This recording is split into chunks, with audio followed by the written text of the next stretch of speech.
Only one group dares to challenge this intergalactic threat, the Super Friends. Hey everybody, this is Rez the Collector, and this is another episode of Reviews on Demand. I believe this is episode 10, and today we're looking at the Alex Ross Captain Marvel figure. This is a figure I received in my 2013 Christmas haul, so about 6 months ago.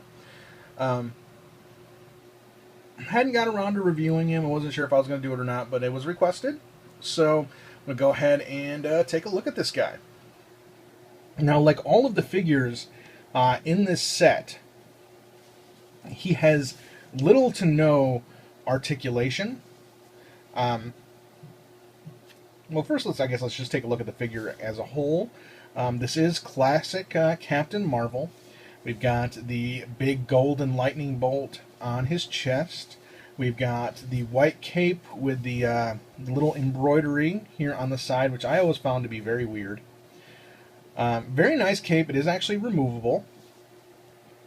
It just comes right up over the head, and you can see that it's just got the golden rope here going around his neck. And of course, he's got the classic wrist bracers, the golden sash, the yellow boots. So, very big figure. All the Alex Ross figures are large. Alex Ross has a very distinctive art style in that his drawings are very lifelike, but they're all very like I think of them as like 50s, because that's what all of his figures look like. They look like they're the big brawny dudes from the 50s. Not that people aren't big and brawny nowadays, but it's the look of the face and just the way he does things. It is a very cool figure. Like I said, little to no articulation, so basically this is the pose that he's designed to be in. Hands on his hips, almost like a classic Superman pose. Let's go ahead and just get a real quick 360, and then we're going to take a look at the face sculpt and articulation. I still got to get one of those rotating things. I think I'm going to ask for one for Christmas or my birthday or something. So let's take a good look at the face sculpt. Very distinctive face. You can see every line, every wrinkle. The sculptor who did this did an amazing job of bringing Alex Ross's art to life. I mean, the thickness of the eyebrows, that grin, the hair, and as you can see, there's some wear on the top of his head. Like I said, this was from a lot of figures I received, so I'm going to actually touch that up at some point.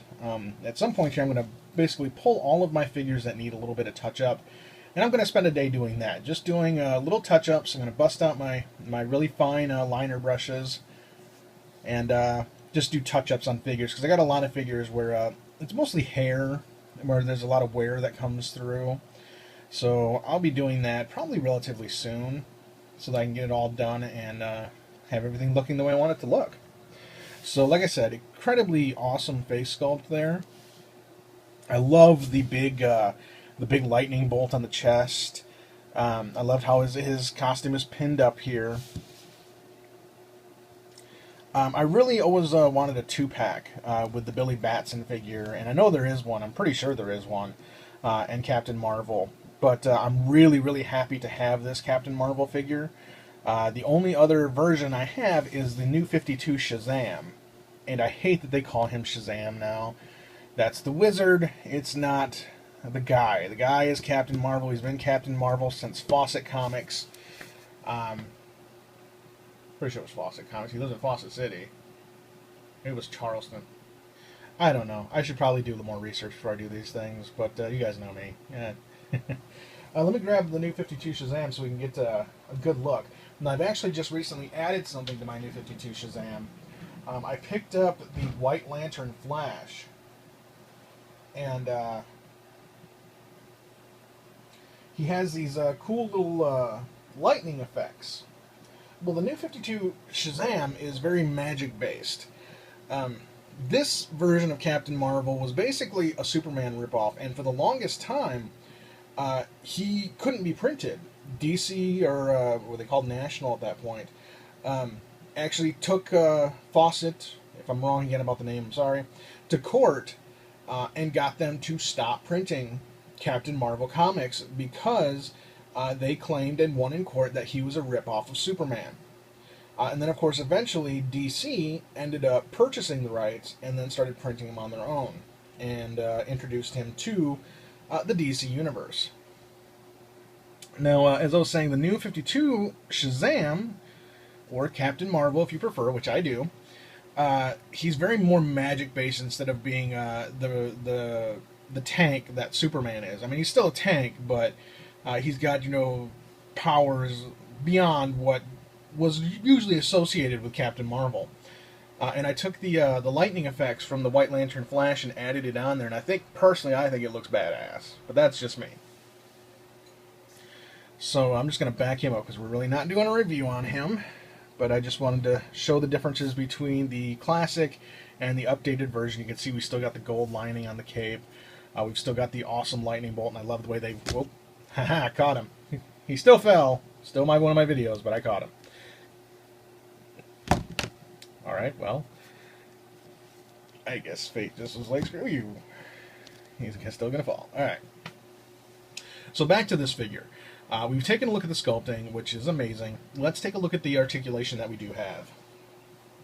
He does have just a straight back and forward head. There's absolutely no ball joint associated with his head. Same with his arms.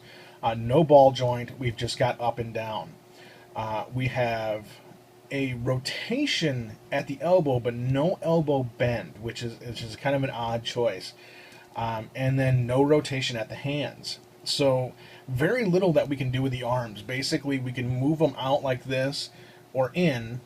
So it's either, come at me, bro, or just this classic pose. And I love the classic pose. That's, of course, how I have him in the case. Coming down to the hips, just like all the rest of these figures, his hips are basically just, they're not meant to be articulated. I don't know why they even bothered putting in this amount of articulation, because there's not really anything you can do with that. That's not natural in any way, shape, or form. I suppose if he's got some kind of hurricane kick power, but I don't even know why they bothered. I wouldn't have. I would prefer that he should basically be a statue, and that's what I consider this figure. And most of the figures from the Kingdom Come Alex Ross line, I basically just consider them to be statues. I think the ones that have the most articulation is like the Superman and Bizarro. I think they've got a decent amount of articulation. But other than that, I mean, the majority of these figures basically just have this articulation. They've got the arms that can go around in a circle, and then basically the legs, there's no knee articulation. Now, he does actually look like there could be articulation here at his feet. And I've tried lightly to get these to move, and they haven't. But it looks like they can, but I'm not going to force it because I don't want to break the figure. And I really don't see why there would be any rotation here at this, basically the shin here. Because again, there's no natural pose you could get him into with that articulation. Just like there's no, I mean, I guess there could be, because there's no natural pose you can get here at the hip either. But basically, I mean, if you look at one of these figures and you think that you want to pick it up, basically you need to consider this as you're purchasing a very affordable statue. Because there's so little that can be done with it that there's no... If you're looking for something that you can pose and do like some articulated comic book art or anything like that, you're looking for a battle scene, anything like that, this is... this is not the figure for you. But if you're looking for something that's just going to look awesome on your shelf, that is going to be statuesque, is going to be a classic representation of the figure, then this is definitely the line you want to look into. Now, on some of the figures, I'm not